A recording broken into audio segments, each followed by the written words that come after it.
오늘도 주의 말씀 앞에 계신 여러분들 모두에게 놀라움의 은혜의 말씀이 새겨져서 또 주님께서 주시고자 원하시는 그 한없는 복을 충만히 누릴 수 있기를 주님으로 축복합니다. 어제 오랜만에 노예 목사님을 또 이렇게 뭔가 이렇게 서류를 받고 이런 일들이 있어가지고 만남을 갖게 되는데 아주 그냥 얼굴이 환하게 되신 거예요. 며칠 동안 굉장히 힘들었다는데 얼굴이 보기 좋은데요? 그랬더니 아니요, 되게 힘들었는데 이렇게 말씀하시더라고요. 뭐가 그랬냐 그랬더니 교회가 지금 있는데 이제 교회를 이전하게 되셨다는 거예요. 그래서 교회를 이전하는데 건물을 그렇게 3층짜리 옥상까지 하면 4층 건물을 갖다가 매입을 했대요. 그래서 2억짜리 건물을 매입하게 됐는데 그 일들의 과정들을 쭉 이야기하는 것입니다. 왜요? 경험을 하니까 신이 나니까. 그래서 그 말씀을 하는데 들으면서 저희 사모하고 같이 가면서 얘기를 같이 들으면서 그런 생각을 했어요. 그리고 계속 그 목사님한테 우리 원로 목사님이 체험하신 것과 비슷합니다 이렇게 얘기했어요. 왜 그러냐면 그 건물을 갖다가 이제 계약을 하려고 처음에는 지금 있는 그 교회에서 나갈 생각을 하지 않으셨대요. 그래서 최근에도 종탑이 갖다가 이제 많이 사가가지고 그 종탑을 갖다가 새로 이제 그렇게 위헌 판정이 나와서 그렇게 새로 세웠다고 하더라고요. 종탑 세우는 것이 한두 푼이 아닙니다. 그런데 그런 마음으로 한다는 것은 뭘 얘기합니까? 옮기지 않겠다라는 거예요.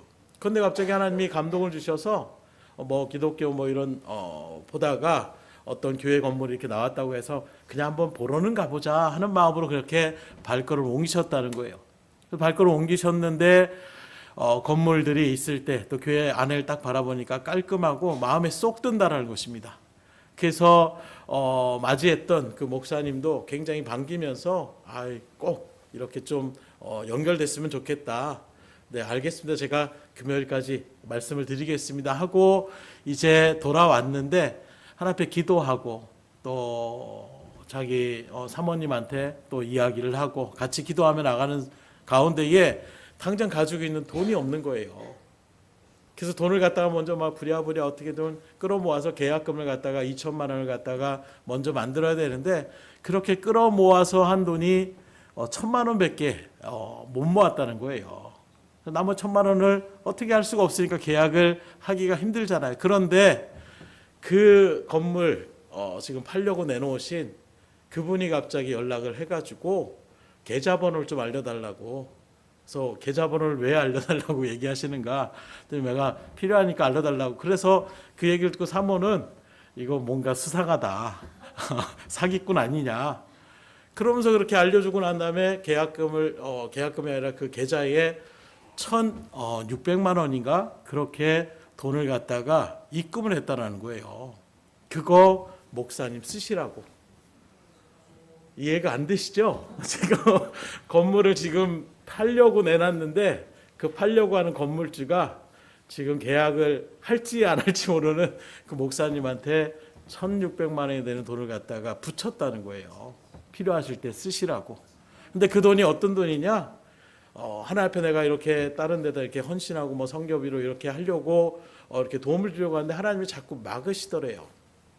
그러고 있는데 기도하는 가운데에 목사님 딱 만나고 나서 감동을 주셔가지고 거기다가 필요한 부분들을 줘라 해가지고 그동안 몇 달 동안 이거를 갖다가 어디다 쓸까 하다가 감동을 주셔서 그렇게 줬다는 거예요.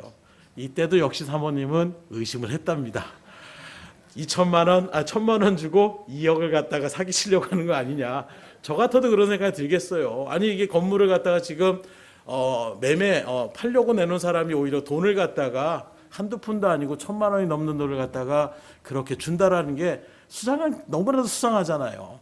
그런데 그런 부분들 일들 속에서 또 뭘 얘기하느냐? 이분이 이제 병원 사역 제가 몇 번 말씀드렸던 그 목사님인데 병원에 이제 막 중환자실에 가서 이제 오늘 내일 하시는 분들한테 복음을 계속 전하시는 특수 사역을 그렇게 하시는 분이었는데 그렇게 하는데 이제 병원에서 설교를 하고 이렇게 말씀을 전하는데 마이크가 자꾸 이렇게 앰프가 고장이 나가지고 이 목사님이 기도를 했다는 거예요. 앰프하고 이런 미가엘 반주기하고 반주도 되고 소리도 나고 이 모든 것이 다 될 수 있는 그런 거를 갖다가 좀 가졌으면 좋겠다. 근데 그게 한두 푼에 한 300만 원 정도 된다고 그러더라고요. 근데 뭐 돈이 그렇게 많으신 분이 아니니까 기도하는데 그 얘기를 하는 이유가 무엇이냐?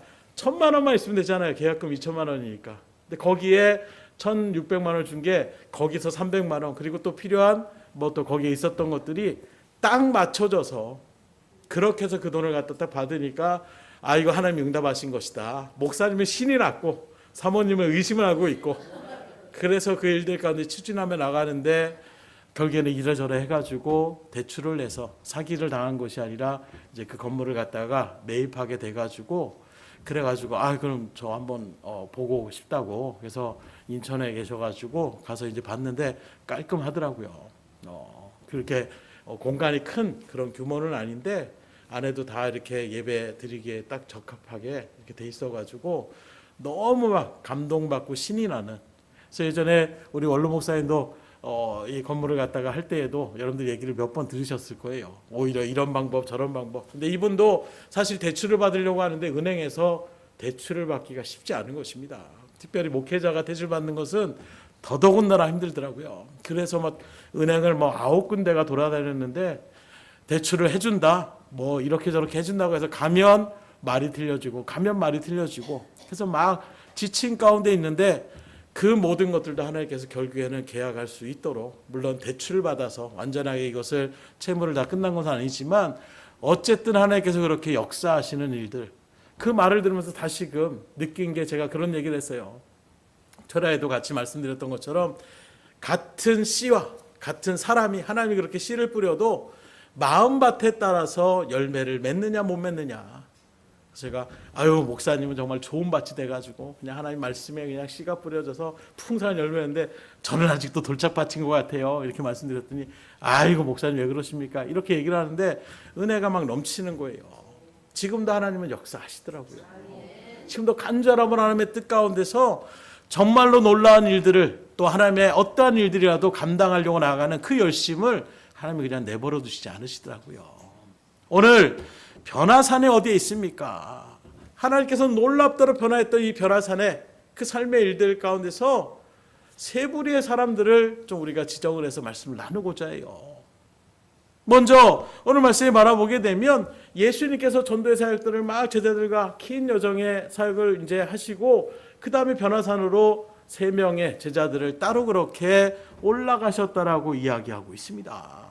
그런데 그렇게 올라갔던 변화산에 어떤 놀라운 일들이 벌어집니까? 그냥 선생 정도로 뭔가 나에게 깨달음을 줄 수 있는 그 정도의 존재로 예수님을 따라갔던 제자들에게 완전하게 변화된 예수님의 모습, 거기다 구약의 그 놀라운 지도자요 선지자였던 모세와 엘리야가 예수님과 대화하는 이 장면을 바라보니까 놀라운 거예요. 신비한 경험을 하는 것입니다. 이런 경험이 혼자만이 한 것이 아니라 거기에 갔던 3명의 제자들이 그것을 동일하게 느꼈다는 것은 이건 어떤 자신이 잘못 이렇게 생각해서 나갔던 환상이나 꿈이 아니라 분명하게 있었던 사실을 갖다가 입증하는 것이라고 이야기할 수가 있는 것입니다. 그래서 성경에서 이 3명이나 두세 사람이라는 것은 뭘 얘기하느냐? 한 사람이 오늘날도 마찬가지야. 한 사람이 증언한다고 하면 그 신빙성을 좀 의심할 수 있어요. 그런데 두세 사람이 동일한 말을 갖다가 그렇게 증언을 하면 아 이건 분명한 사실이다 이렇게 우리가 생각할 수 있는 것처럼 특별히 3명의 제자들을 그렇게 올라가게 하신 이유도 바로 이것이 결코 어떤 신비한 체험의 일들 가운데 혼자 이상한 일들을 갖다가 상상해서 본 것이 아니라 실질적으로 일어났던 그런 모습이었음을 분명하게 입증하고 있는 것입니다. 그리고 이런 놀라운 체험을 행했던 제자들 가운데 베드로가 예수님한테 뭘 말하고 있습니까? 오늘 4절의 말씀을 다시 보니까 베드로가 예수께 여쭈어 이르되 주여 우리가 여기 있는 것이 좋사오니 만일 주께서 원하시면 내가 여기서 초막셋을 짓되 하나는 주님을 위하여 하나는 모세를 위하여 하나는 엘리야를 위하여 하리이다. 지금 이들이 사실 예수님을 쫓아다녔던 이유 가운데 하나는 바로 무엇이냐? 세상의 영광을 취하기 위한 것이었어요. 그래서 예수님 마지막까지도 십자가의 고난에 달려가는 그 예수님 발걸음 속에서도 네가 높냐 내가 높냐, 내가 예수님 우편에 있어야 된다, 내가 예수님 좌편에 있어야 된다, 세상의 영광만을 계속 바라보며 나아갔던, 그래서 지금 고난당해도 내가 한 자리 얻는다라면 그거 위해서 내가 다른 박질을 해야지, 이런 마음으로 지금 예수님을 쫓아왔던 사람들이에요. 화려한 궁궐을 꿈꿨고 화려한 삶을 꿈꿨던 이 사람들의 마음 가운데서 그 예수님의 변화산의 놀라운 체험을 하니까 뭐라고 합니까? 이 세상에 궁궐 필요 없다라는 거예요. 아무것도 없는 바로 이 산에 그냥 초라할 것처럼 보이는 초막셋을 지어서 그 초막셋을 예수님을 위하여 또 엘리야를 위하여 모세를 위하여 그렇게 짓고 내가 그냥 여기에 있겠습니다. 하나님의 놀라운 은혜의 체험을 경험해야 되니까 세상의 것들이 그 가운데 보이지가 않는 거예요.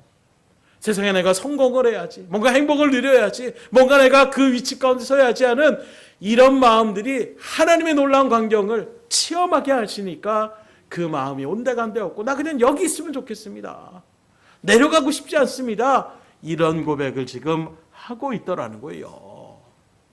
곧 지금 베드로의 우리가 살아가는 이 세상의 궁궐에 사는 것보다 이 산 위에서 초막셋을 짓고 주님과 함께 살고 싶습니다 하는 이 고백은 마치 사도 바울이 그 믿음의 고백 가운데서 내가 예수님을 아는 이 지식이 고상해서 세상의 모든 부귀영화를 배설물과 같이 여기겠다. 이 고백과 동일한 고백이라고 이야기할 수가 있는 거예요. 어쩌면 예수님은 제자들에게 이런 믿음의 고백의 자리에 설 수 있도록 이 정도의 신앙의 자리, 더 이상 세상을 바라보지 않고 주님만 있으면 된다라는, 주님과 함께 있으면 모든 것이 만족스럽다라는 그 믿음의 자리 가운데 세워주시게 하여 변화산으로 제자들을 이끌고 갔다라고 바라볼 수가 있는 것입니다. 그래서 이 변화산의 체험을 먼저 하게 하심으로 말미암아 세상을 이겨낼 수 있고 세상을 소망했던 그 마음이 이제 주님의 뜻 가운데 서서 주님의 그 어떤 뜻이라도 그 일들을 이뤄나가고자 하는 든든한 신앙의 자리 가운데 자리매김하기 위해서 주님은 이 제자들을 변화산으로 이끌어 주시고 체험케 하여 주신 것입니다. 그런데 여기서 우리가 중요하게 봐야 될 것이 있어요. 그건 바로 무엇이냐? 이런 놀라운 고백입니다. 나 더 이상 세상 바라보지 않겠습니다. 그냥 주님과 함께 살겠습니다. 주님이 있는 이곳에만 내가 거하겠습니다. 이 믿음의 고백 가운데서 청장 예수님께서는 제자들이 여기에 초막셋을 짓고 살아가는 것을 바라고 나는 것이 아니라 산 밑으로 내려가자 이렇게 말씀하셨다라는 거예요. 왜 그렇습니까? 그건 바로 변화산의 초막을 위하여 세상의 부귀영화를 버리는 것도 중요하지만 그것이 믿음의 최종 목표, 최종적인 하나님의 뜻이 아니라는 것을 우리에게 분명하게 알려주시는 거예요. 난 주님만 바라보고 살겠습니다. 그래서 이전에 중세시대 가운데서도 수도원 문화가 그 일들 가운데 있었습니다. 그래서 세상과 우리가 완전히 분리돼서 우리가 하나님만을 위하여 하나님만을 바라보며 그래서 사막지역의 높은 산 위에 그렇게 수도원을 짓고 나아가는 이것이 바로 수도원의 배경이라고 얘기할 수가 있는 거예요. 그래서 세상과 완전히 분리되는 삶 속에서 그 죄악된 세상을 내가 멀리하고 오직 하나님께만 집중하며 살아가겠다. 근데 오늘 이 말씀을 제대로 그들이 알았다라면 결코 거기에 있는 삶으로 끝나는 것이 되어서는 안 된다라는 거예요. 주님은 다시금 이 세상 가운데 내려가서 그 믿음의 자리에 선 그 믿음을 가지고 능력을 해가며 그들에게 하나님의 영광을 드러내고 그들을 구원의 자리 가운데 이끌어가게 하는 것, 이게 바로 저러분들을 선택하신 하나님의 목적이요 우리에게 맡겨진 가장 큰 사명임을 믿으시기를 주님으로 축원합니다. 그래서 그 믿음을 가지고 우리끼리만, 그래서 오늘날 기독교에 대한 여러 가지 세상의 불신자들이 그렇게 손가락질하며 나가는 이유 중에 하나는 바로 무엇이냐? 우리끼리만의 즐거움으로 끝나려고 하는 모습들이 너무나도 많다라는 거예요. 우리는 신자, 저들은 불신자, 불신자들은 접촉하면 안 돼. 그래서 불신자들에 대한 모습들의 우리의 시선이 사랑과 긍휼의 마음으로 그 영혼들도 하나님의 은혜 자리로 이렇게 인도해야지, 이런 마음으로 나가는 것이 아니라 너무 불신자니까 우리는 우리 사람 더 챙겨야지, 우리 교회만 더 챙겨야지, 이런 모습들이 비춰지게 되니까 그 집단적 이기주의 같은 그런 모습에 오히려 불신자들이 기독교를 갖다가 이렇쿵저렇쿵 코로나 일들 가운데 나타났던 그 모습들에서 불신자들에게 새겨졌던 모습도 그와 같은 거예요. 지금 코로나 때문에 막 전염병이 막 사람들이 모이면 생기고 있는데 뭐 예배 드린다라는 그 일들 속에서 그냥 교회는 계속해서 그렇게 모이려고 하고 그리고 흩어져서 전염병이 창궐하는 것처럼 이렇게 바라보게 되니까 그 모습에서 기독교는 이기주의적 집단이다. 많은 것들을 우리에게 생각하게 할 수 있는 그런 기간이었던 것 같아요. 정말로 우리에게 맡겨진 사명은 믿음의 사람들끼리 모여서 찬양하면 너무 즐겁고 막 방언 기도하고 하나님의 은사 받고 하나님 감사합니다. 이런 일들의 모습들도 우리에게 너무나도 필요한 부분이에요. 그러나 그것으로 만족해서 우리가 이 자리 가운데 머물러 있어서는 안 된다는 것입니다. 한 걸음 더 나아가서 여러분들이 갖고 있는 그 삶의 터전에서 하나님을 알지 못하고 여전히 심판의 자리 가운데 죽음을 향해 달려가는 그 안타까운 영혼들을 긍휼히 여기며 그들에게 하나님의 생명의 복음을 증거하는 믿음의 신앙의 길을 걸어가는 것, 이게 바로 저러분들이 걸어야 될, 또 저러분들을 먼저 하나님의 구원의 백성으로 불러주신 하나님의 뜻임을 믿으시기를 주임으로 축원합니다. 그래서 가끔 바라보면 그래요. 10년, 20년 이렇게 신앙생활 또 직분도 중직을 받고 이런 어떤 일들의 가운데 하나님의 일들을 감당하시는 분들도 있지만 놀라운 체험을 받았던 이제 막 갓 신앙생활하며 예수님이 누구고 하나님의 은혜고 그리고 기도해서 응답받고 체험을 받던 그런 성도님들의 특징이 바로 무엇이냐? 너무나도 순수하게 전합니다. 주변에 어떤 아픈 사람이 있으면 내가 하나님 앞에 기도함으로 어떤 치유함의 은혜를 받았으면 바로 얘기해요. 하나님 앞에 기도하면 돼. 교회 나가면 돼. 교회 나가서 예수님 믿고 그렇게 기도해봐. 하나님 고쳐주실 거야. 나도 같이 기도할게. 그 말에 믿지 않은 사람들에게 자연스럽게 믿음의 복음을 침구하게 되는 거예요. 그래서 먼저 내가 체험한 사람들의 특징은 바로 무엇이냐? 가만히 있을 수가 없습니다. 오늘 저희들이 그러기에 이런 변화산의 놀라운 체험을 여러분들의 삶 가운데에, 여러분들의 신앙의 여정 가운데에 누릴 수 있기를 주임으로 축원합니다. 그래서 오늘날 이 일들 가운데에 이 세상을 바라보세요. 여전히 죄악이, 정말 여전히 부조리한 일들이, 또 여전히 주님을 알지 못하는 그런 발걸음이 너무나도 많이 있습니다. 이런 이 세상 가운데서 정말로 세상에서 구별된 변화된 하나님의 놀라운 체험을 가지고 그 체험으로 끝나는 것이 아니라 그 말씀, 그 은혜 가지고 그 영혼들에게 나아가서 그들에게 복음을 증거하며 나가라는 것이 바로 우리를 불러주신 하나님의 뜻이라는 거예요. 그런데 말씀드렸던 것처럼 이 변화산을 두고 세 부류의 사람들이 있는데 어떤 사람들이 있었느냐? 먼저는 변화산 아래에 있는 사람들이 있습니다. 오늘 14절 이하에 쭉 바라보게 되면 예수님이 우리가 아는 것처럼 12명의 제자들이 있었어요. 3년 반 동안 동고동락했던 그 12명의 제자 가운데서 그의 4분의 1이라고 할 수 있는 베드로, 요한, 야고보 이 3명의 제자들만 변화산으로 그렇게 올라간 것입니다. 그런 밑에는 9명의 제자들이 그렇게 남아 있는 거예요. 그런데 보면 말씀에 대한 문맥들을 바라보면 사실 지금 변화산에 올라가는 것이 쉽지 않습니다.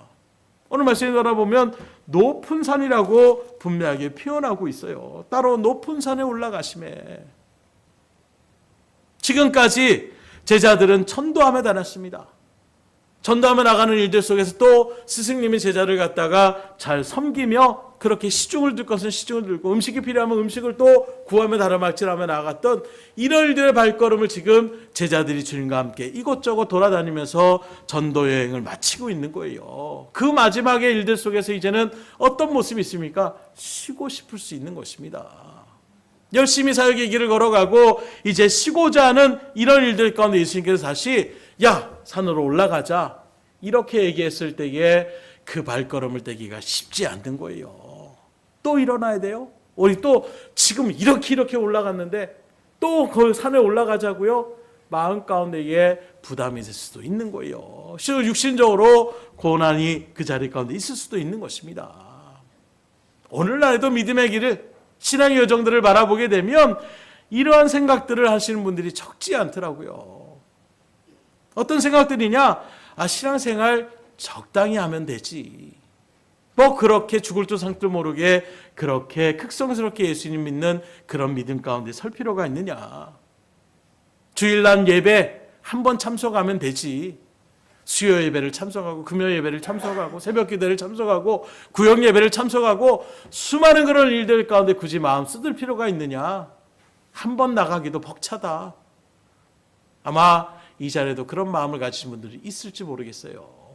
적당히 신앙생활 하자. 너무 신앙에 거기에 매인바 되게 되면 오히려 이상한 자리에 들어갈 수 있다. 물론 그런 염려도 있을 수 있어요. 그런데 한번 생각해 보세요. 여러분들이 회사나 또는 어떤 사업을 하며 나아갈 때에 직원이나 사원들을 갖다가 일을 시키며 또는 그런 일들을 구직을 하며 구할 때에 대충 일하는 사람들은 어떻게 하겠습니까? 일을 시켜도 대충 아유 뭐 이 정도 한 것만 해도 감사하게 생각하시죠. 이거 짐 좀 그거 나중에 하고 요것만 그냥 해도 충분할 것 같습니다. 뭔가 일을 해도 받아들이려고 하지 않고 대충 하며 나아가는 그런 사람도 어떻게 하겠어요? 이제 저희 일자리에 그만 나오셨으면 좋겠습니다. 얘기할 수밖에 없지 않겠습니까? 신앙생활도 마찬가지예요. 세상의 어떤 일들도 우리가 열심히 하는 일들, 최선을 다해 나가는 일들을 그렇게 얘기하고 있는데 하물며 하나님의 일들을 감당해 나갈 때에 대충 신앙생활한다. 그 마음이 왜 그렇게 되겠습니까? 은혜를 체험하지 못했기 때문에 그래요. 저도 그랬어요. 체험을 하기 전까지는 목회자의 또 믿음의 그런 가정 가운데 살다 보니까 예배는 참석하게 되는데 너무 싫은 거예요. 그 시간에 친구들은 TV를 보고 그 시간에 친구들은 잠을 자고 그 시간에 친구들은 놀러 가고 이런 일들 가운데 혼자 나가서 예배 자리 가운데 서 있는 것이 쉽지 않습니다. 그런데 하나님의 은혜의 놀라운 이런 변화산과 같은 체험을 하게 되니까 그 자리가 얼마나 소망이 되는지 모르겠더라고요. 기도하는 그 자리가 얼마나 은혜의 자리가 되는지를 모르겠는 것입니다. 찬양을 드리는데 막 너무나도 감격스러운 거예요. 말씀을 듣고 나가는 그 자리가 은혜가 충만하게 되는 것입니다. 체험을 하게 되니까 틀려지는 거예요. 그래서 체험이 중요하다고 말씀드리는 거예요. 지금 이들도 서두에 말씀드린 것처럼 예수님은 그냥 선생 정도가 아니라 정말로 그 지도자 모세, 그 능력의 선지자 엘리야와 같이 대화하며 나가는 눈으로 바라보아도 도저히 상상할 수 없는 그 옷이 휘어지고 그 몸 자체가 광채가 나는 이 놀라운 체험을 했을 때에 그 황홀 가운데 가만히 있을 수가 없는 거예요. 그냥 여기 있는 게 전 좋습니다. 제가 성령의 은혜를 체험했을 때에 그런 마음이더라고요. 놀러 갔는데도 그 물가에 갔는데도 물가에 가는 것보다도 기도하며 나가는 시간이 더 그립고 간절한 마음 가운데 새겨지는 그런 모습들, 제 스스로가 생각해도 이건 말이 안 되는 거 아니야? 라고 생각하는, 그런데 그런 자리가 너무나도 은혜를 체험하게 되니까 그 자리가 소망이 될 수밖에 없는 거예요. 지금도 신앙생활하는 일들이 힘드십니까? 버겁습니까? 하나님의 은혜를 체험할 수 있기를 주님으로 축원합니다. 사모하셔야 돼요. 사모하는 자에게 하나님은 능력을 보여주시다고 약속하여 주셨기 때문인 것입니다. 가만 대충 하는 일들 속에서 하나님 역사하지 않으시더라고요.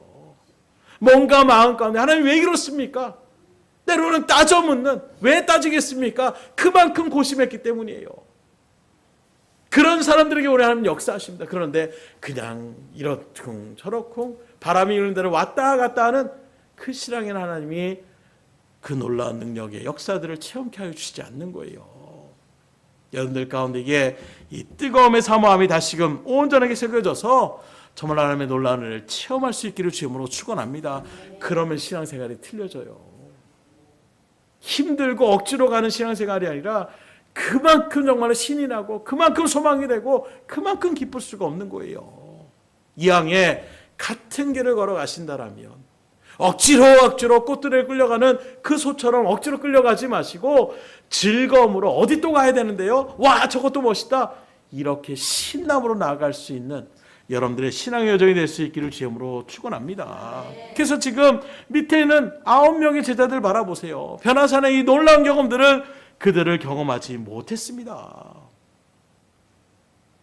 그런 모습 가운데서 오늘날에도 교회를 바라보게 되면 이렇게 열심으로 나아가는 은혜를 충만하게 바라보는 일들 가운데에 나가는 사람이 마치 3명의 제자들 12명 중에 4분의 1이 그렇게 체험을 하고 그 은혜의 일들 가운데 고백했던 것처럼 오늘날 교회 안에서 그 정도의 비율로 나아가고 있지 않는가. 이런 일들 가운데서 밑에 있는 제자들처럼 체험하지 못한 사람들은 어떻습니까? 적당하게, 안락하게, 대충 그런 일들 가운데서 힘들게 열심으로 굳이 손해보면서 그렇게 신앙생활할 필요가 있느냐, 이런 마음 가운데 하는 생각으로 나아가는 그 일들 가운데 있으면 말씀드린 것처럼 어떤 신령한 체험, 놀라운 하나님의 은혜를 경험할 수가 없는 거예요. 그냥 교회만 다니는 것입니다. 중요한 것은 이러한 신앙으로는 절대 말씀드렸던 그 신앙의 놀라운 신비의 은혜의 맛들을, 구원의 감격을 알 수도 없고 체험할 수도 없는 거예요. 그러다 보니까 세상의 유혹, 세상의 말들에 얼마든지 거기에 쉽게 빠져들어갑니다. 이렇대. 교회가 문제래. 사람들이 이렇대. 그런 말들에 너무나도 쉽게 거기에 빠져들어서 믿음의 신앙의 자리가 온데간데 없이 사라지고 세상의 그런 유혹의 말들에 이리저리 휘둘릴 수밖에 없는 거예요. 그러다 보니까 어떻게 됩니까? 예수님을 위하여 세상을 버릴 수도 없습니다. 지금 위에 경험했던 사람은 나 더 이상 세상 내려가고 싶지 않습니다. 그냥 여기에 있는 것이 만족스럽습니다. 이런 고백이 밑에 있는 사람들은 고백할 수가 없는 거예요. 세상과 예수님과의 선택 속에서 예수님을 외면하고 세상을 선택할 여지가 많은 그런 자리매김 가운데 설 수밖에 없는 것이 바로 변화산의 체험을 하지 못한 자들이라고 얘기할 수가 있는 거예요. 그러니 예수님을 위하여 희생한다라는 것 있을 수 없습니다. 그러기에 결코 이러한 사람들은 이 세상에 하나님의 나라를 건설하고 하나님의 편이 되어져서 세상의 어둠의 권세, 그 마귀의 권세와 이기며 싸워 이기는 이런 승리의 자리 가운데에 설 수 없을 확률이 굉장히 높을 수밖에 없는 거예요. 그러므로 변화산의 체험을 소망할 수 있기를 주님으로 축복합니다. 체험이 있을 때에 흔들리지 않아요. 체험이 있을 때에 놀라운 고백을 하며 나아갈 수가 있는 것입니다. 다시 말해서 변화산으로 올라가서 주님이 그냥 사람으로 보이는 것이 아니라 주님의 온몸이 해보다 빛보다 더 밝아서 그 모세와 엘리야와 이야기하는 그런 모습을 보며 주님, 우리가 여기다 초막셋을 짓고 여기서 살아도 만족하겠습니다 하는 이런 고백을, 이런 신앙이 오늘날 저희들에게도 필요하다라는 거예요. 바라기는 이러한 변화산의 놀라운 신앙의 자리 가운데에 여러분들이 설 수 있기를 주님으로 축원합니다. 두 번째로 변화산 위에 올라갔던 3명의 사람들이 있었습니다. 이들은 기도와 말씀과 찬양의 맛을 알고 능력을 체험했고 그 은혜와 신앙의 힘을 의지하여 살아가는 사람들로 오늘 말씀에 바라본다라면 앞서 말한 것처럼 4분의 1 정도의 그런 사람이 이런 자리 가운데 서고 있지 않는가. 선생님 말씀했던 목사님과 같이 체험을 해보세요. 신이 나는 거예요. 그런 일 가운데에 저도 그런 것들을 체험하지 못했더라면 이게 뭔 이상한 얘기를 하고 있는가 이랬는데, 오히려 저도 그런 체험들을 하나님이 해주셨으니까 오히려 다시금 마음 가운데 하나님, 오늘도 이렇게 역사하시는 그 하나님, 다시금 소망 가운데에 하나님을 바라보며 나아갈 수 있는 그런 믿음의 자리 가운데 인도하여 주시는 거예요. 성령을 체험하고 하나님께서 내게 주신 그 은혜를, 그 신령한 은혜를 체험하며 예수를 믿는 이 신앙의 생활이 너무나도 신이 나는 거예요. 기쁨이 넘치는 것입니다. 은혜와 평강을 충만히 누리며 살아가는 거예요. 지금 여러분들은 정말로 이렇게 예수님 믿는 이 신앙의 일들 가운데에 신이 나시고 예수를 믿는 이 신앙의 자리가 은혜가 넘치고 감사가 넘치고 평화가 넘치는 그런 믿음의 일들 가운데에 서고 계십니까? 그러려면 성령을 체험하셔야 돼요. 성령의 충만함을 받으셔야 돼요. 변화산에 올라간 사람들에게만 그 맛과 그 신앙의 놀라움을 그들이 경험할 수 있었기 때문에 그런 그들은 세상의 궁궐, 세상의 영광을 포기하고 주님과 함께하는 그 자리에서 그냥 풀로 만든 그 초막만 지어도 만족하다라고 얘기할 수가 있는 것입니다. 이런 사람들에게 하나님은 능력을 베풀어 주시는 거예요. 하늘의 문이 열려지는 놀라운 역사를 체험케 하여 주시는 것입니다. 하늘의 문이 뭐냐?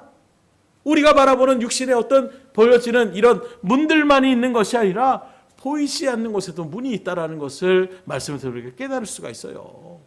보이지 않는 곳에 길이 있음을 이야기하고 있는 것입니다. 비록 우리의 육신의 눈으로는 보이지 않지만 하나님께서 영혼을 통하여 역사하시는 그 하늘의 문이 우리 가운데에 존재하고 있다는 거예요.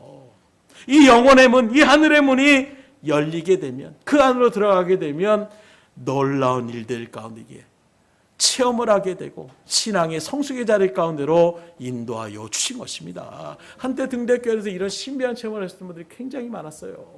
이 자리에 계신 많은 분들도 그러한 하늘의 놀라운 경험들을 체험하셨기 때문에 그 신앙의 자리를 지켜나갈 수가 있는 것 또한 우리가 부인할 수 없을 것입니다.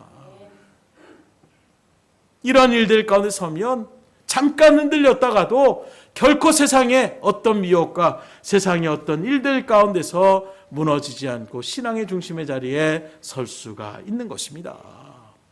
히브리서 11장 24절 26절에 바라보게 되면 이런 말씀이 있습니다. 믿음으로 모세는 장성하여 바로의 공주의 아들이라 칭함받기를 거절하고 도리어 하나님의 백성과 함께 고난받기를 잠시 죄악의 낙을 누리는 것보다 더 좋아하고 그리스도를 위하여 받는 수모를 애굽의 모든 보화보다 더 큰 재물로 여겼으니 이는 상주심을 바라봄이라. 모세가 괜히 그 시대의 가장 강력한 수많은 재물들이 그렇게 있는 애굽의 왕자의 자리를 그냥 포기했겠습니까? 아니에요. 모세는 하나님의 이 은혜의 말씀을 통하여 체험을 했기 때문에 애굽의 왕자 자리도 아무것도 아니라는 그 믿음이 새겨지니까 그 자리를 훌훌 털어버리고 이스라엘 자기의 민족과 함께 고난받기를 즐겨했다라고 얘기하고 있는 것입니다.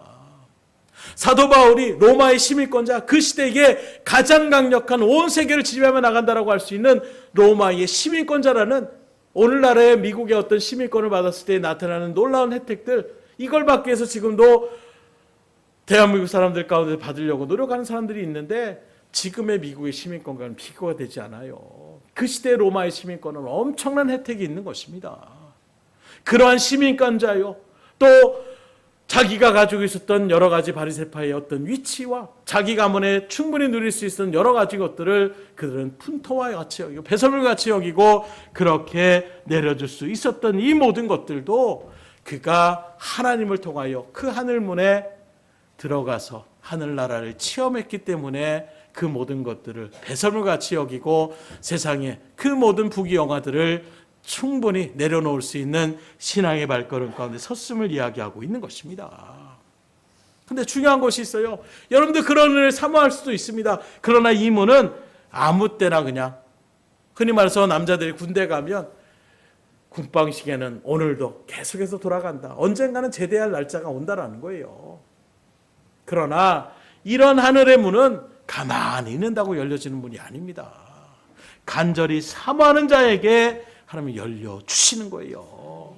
그냥 피곤하니까 아이 주님 난 저 제자들만 데리고 올라가십시오 하는 자들에게 이 놀라운 은혜를, 이 놀라운 신령한 체험을 할 수 없는 거예요. 아 주님 올라가자고요? 그래요, 제가 주님 따라가겠습니다. 적극적으로 주님의 일들 가운데 동참해 나가는 그 자리에 섰을 때에 신비한 체험을 할 수가 있는 것입니다.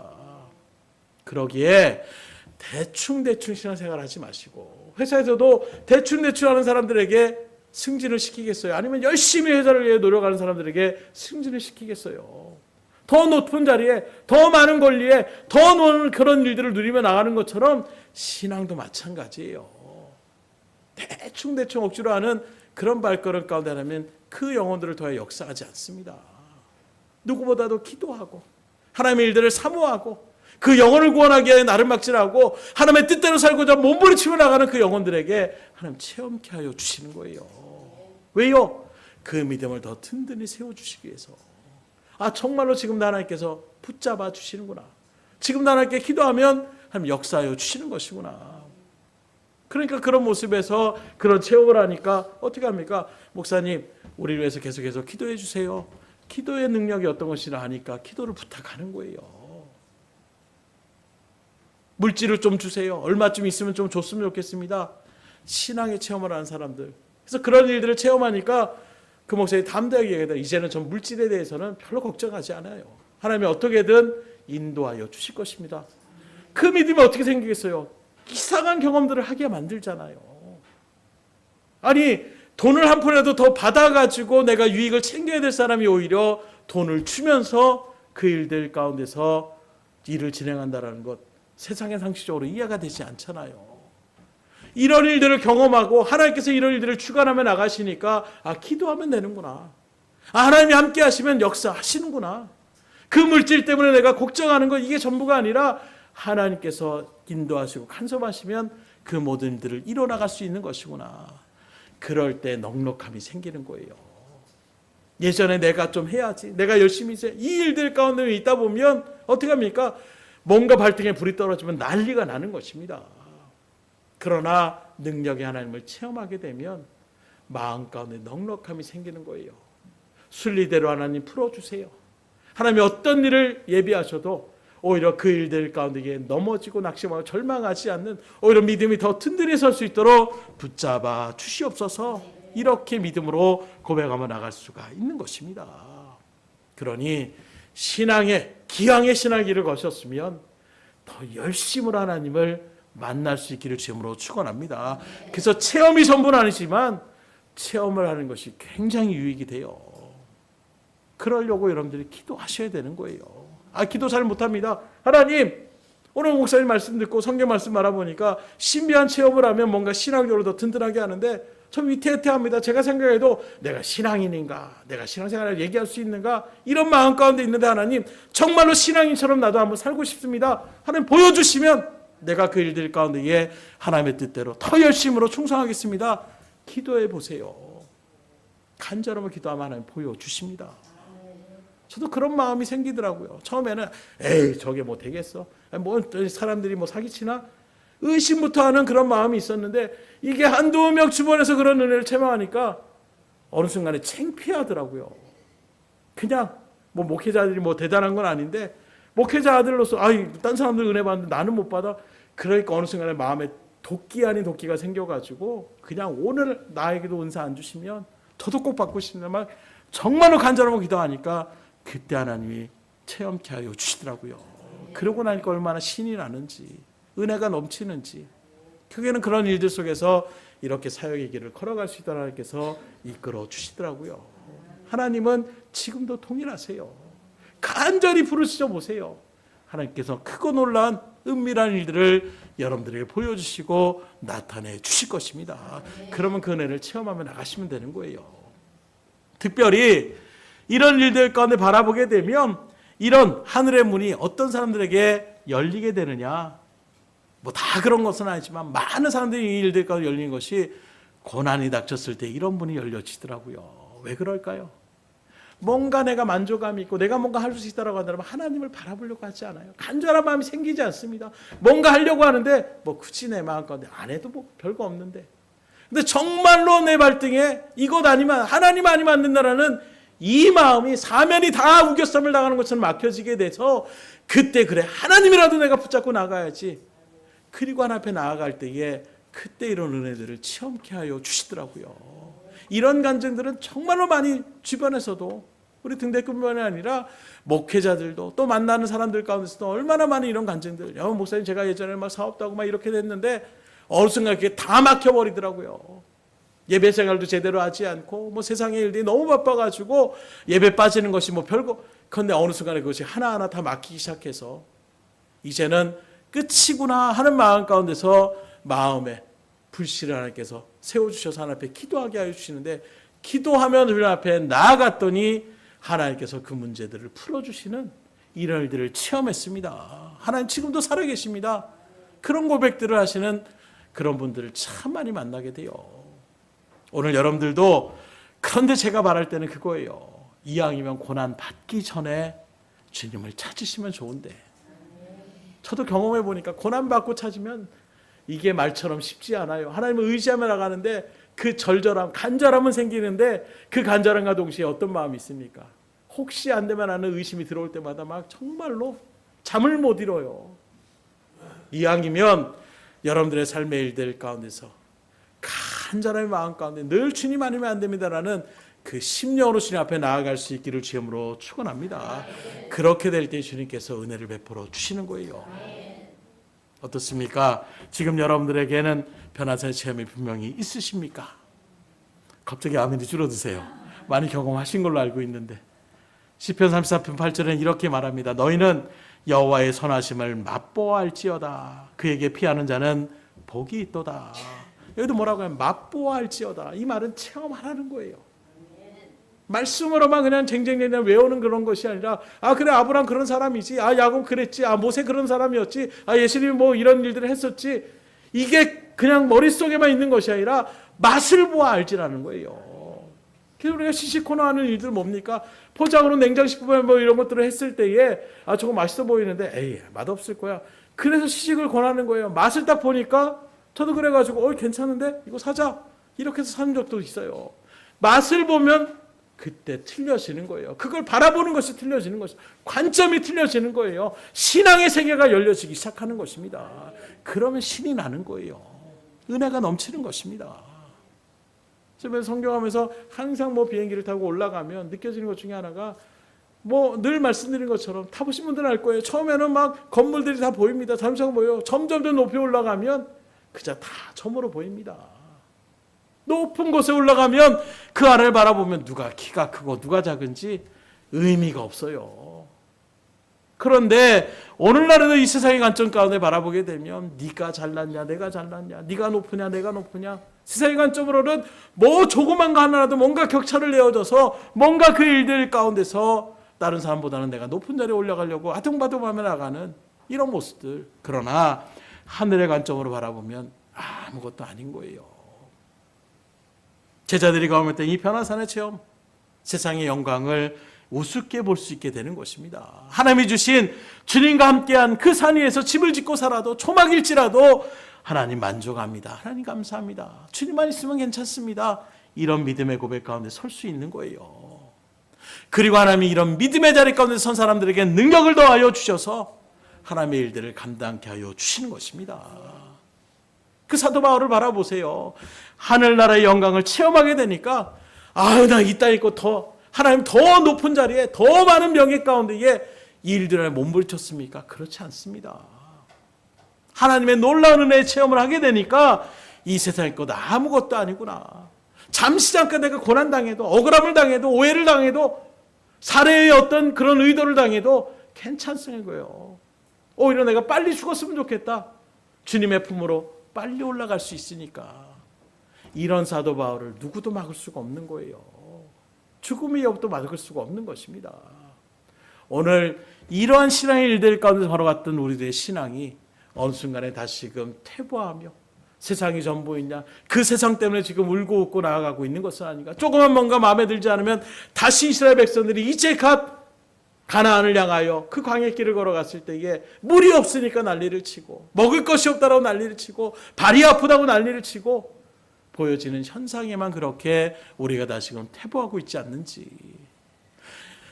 홍해를 건널 때만 해도 얼마나 난리가 났습니까? 위대하신 하나님, 만왕의 하나님, 하나님만 있으면 됩니다. 그냥 다 막 난리를 쳤어요. 그 하나님, 구원의 하나님, 그 하나님만 있으면 된다. 3일도 되지 않아서 갈증을 느끼게 되니까 금방 또 하나님 우리 죽이려고 여기 데리고 왔습니까? 오늘 우리의 신앙이 다시 그렇게 퇴보하지 않기를 원합니다. 능력의 주님을 우리가 감격으로 받아들였으면 그 하나님이 늘 나를 붙잡아 주시고 이 모든 길들을 통하여 하나님께서 더 놀라운 것들을 우리에게 예배해 주실 것을 믿음으로 소망하며 나아가 보세요. 마라의 쓴물이 그들의 마지막 종착지가 아니었어요. 조금만 더 가면 엘림이라는 물이 풍성한 지역 가운데에 그들을 휴식하게 하게 하나님은 예비해 놓으신 것입니다. 그런데 그들은 거기까지 바라보지 못하니까 지금 당장 당하는 그 고난이 전부이냐, 거기에 무너지고 거기에 쓰러지고 있더라는 거예요. 신앙의 재미는 무엇이냐? 이 세상도 말합니다. 쭉 가지 않는 데래요. 내려갔다 올라갔다 하는 것처럼 하나님의 어떤 믿음의 길도 마찬가지입니다. 신앙이 우리가 떨어질 때도 있어요. 그런데 하나님은 다시금 붙잡아 주시고 이렇게 세워주십니다. 이게 몇 번 이 곡선들이 되어가면 경험했던 세상의 그런 경험자들도 어떻게 합니까? 밑으로 내려간다고 해서 그냥 막 이제 이렇게 하지 않습니다. 처음에 그럴지 몰라도 여러분 그것을 경험하게 되면 이제 또 올라갈 일만 남았구나, 이런 마음으로 또 힘 있게 나아갈 때에 그때 그는 또 그것을 충만히 누리며 나갈 수가 있는 거예요. 오늘 저희들이 그러한 믿음의 자리 가운데 설 수 있기를 주님으로 축원합니다. 그렇다면 하나님께서는 그렇게 세상을 초월할 수 있는 믿음을 가진 자들에게 야, 너는 그런 관점을 가졌으니까 이제 그것에 만족하며 그렇게 살아라, 이렇게 말씀하실까요? 아니라는 거예요. 주님 뭐라고 합니까? 이런 것들도 중요하지만 이제는 그 믿음 가지고 그 체험 가지고 그 능력 가지고 세상에 나아가서 주의 일들을 친구하며 영혼들을 살릴 일들 가운데 쓰임받으라고 말씀하여 주시는 거예요. 그래서 오늘 말씀에 변화산의 체험만 하면 되느냐? 그렇지 않다는 것을 얘기하고 있어요. 집으로 가셔서 14절 이하로 쭉 한번 읽어보십시오. 그 일들 가운데에 귀신 들렸던 그 아이를 다시금 고쳐주심을 통하여 하나님의 역사하심, 그들에게 정말 하늘나라의 그 소망을 갖다가 부어하여 주신 것을 우리에게 증거하고 있는 것입니다. 안타까운 것은 오늘 애들 이런 신비적인 체험만을 또 찾아다니는 사람들이 있어요. 신비주의자들이나 이런 사람들이 이런 일들에 빠져들어갑니다. 그게 전부인 양 알아요. 그 황홀한 경험을 알아서 오늘도 나에게 놀라운 것을 보여줬으면 여기에만 빠져드는 것, 이것은 하나님의 말씀인 성경으로 바라보면 옳지 않습니다. 변화산의 체험이 왜 필요합니까? 황홀감을 느끼기 위해서 필요한 것이 아니에요. 그래서 몇 번 얘기한 것처럼 예전에 어떤 그 집회 가운데 가면 금리빨로 그렇게 찬양을 하다 보면 이빨이 변한다. 그 제가 늘 말씀드리잖아요. 신비한 일이에요. 그러나 그게 변한들 무슨 의미가 있겠습니까? 금리빨 바뀌어서 그거 바뀌어진 금리빨 뽑아가지고 돈 만들려고 그렇게 하나님이 찬양하고 기도하라고 거기에 모였겠습니까? 착각하시는 분들이 많아요. 신비한 체험 좋습니다. 근데 왜 그런 체험을 주십니까? 와, 기도하니까 이런 체험을 주는구나. 이게 전부가 아니에요. 그 체험을 가지고 그 믿음을 가지고 세상을 극복하고 세상을 이기며 세상의 복음에 빛을 비치라고 하나님이 신비의 체험을 허락하여 주시는 거예요. 그런데 그 신비의 체험만을 바라보고 산속에 틀어박혀서 또는 자기들의 집단적인 무리 가운데에 거기에만 속해서 외부와는 차단되고 이런 생각을 사는 건 이거 결코 성경적이지 않습니다. 그러니까 여러 가지 잘못된 일들이 나타나게 되고 결국에는 붉어져서 하나님의 영광을 드러내는 일들 가운데 쓰임받는 것이 아니라 영광을 가리며 나아가는 이런 안타까움의 모습이 나타나는 거예요. 그러기에 오늘 이 변화산의 체험, 이 성령의 체험을 한 것은 이 세상에서 내려와서 이 세상에 귀신 들리고 병들고 불의한 이 세상과 싸워서 그들에게 자유함을 주고 구원의 은혜를 베풀고 하나님의 은혜 가운데에 그 하나님의 나라를 건설하고 세우는 일들을 하나님이 이루시고자 신비한 체험을 우리에게 부어주시는 것입니다. 이 땅에 나타나는 수많은 부조리, 폭력과 여러 가지 일들의 배경 뒤에는 하나님의 말씀에 비추어 보게 되면 사단이 그 배후에 있음을 우리에게 분명히 알려주고 있어요. 그래서 세상도 거기까지는 모르지만 죄는 미워하되 사람은 미워하지 말라, 이런 얘기들을 하는 이유가 바로 거기에 있는 것입니다. 비슷한 맥락인데 성경은 보다 확실하게 그 사람 자체가 문제가 있는 것이 아니라 그 뒤에 있는 사단의 그 괴계 가운데에 끌려다니고 있는 그 영혼들을 불쌍히 여기고 긍휼히 여기라고 말씀하고 있는 거예요. 그래서 우리는 복음으로 그 예수의 능력으로 그 사단의 세력을 무너뜨리는 믿음의 군사로 부름 받은 사람들인 것입니다. 마귀가 누구를 무서워하겠습니까? 대충 예수 안에 있지도 않고 예수님의 어떤 능력도 받지 않고 말씀의 구원의 투고 의의 흉패 이런 것들을 전혀 갖고 있지 않은 영혼들은 사단도 별로 그렇게 두려워하지 않아요. 완전 무장을 해서 구원의 복음에 신을 신고 그 하나님의 일들 가운데에 무장을 하고 나가는 그 믿음의 좋은 군사들을 사단도 두려워하는 것입니다.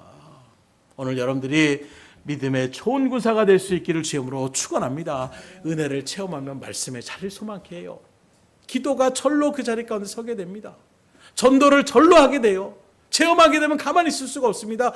저절로 주의 일들 가운데 쓰임받는 일들의 모습 변화되시면, 체험하시면 은혜를 우리 가운데에 베풀어 주시는 거예요.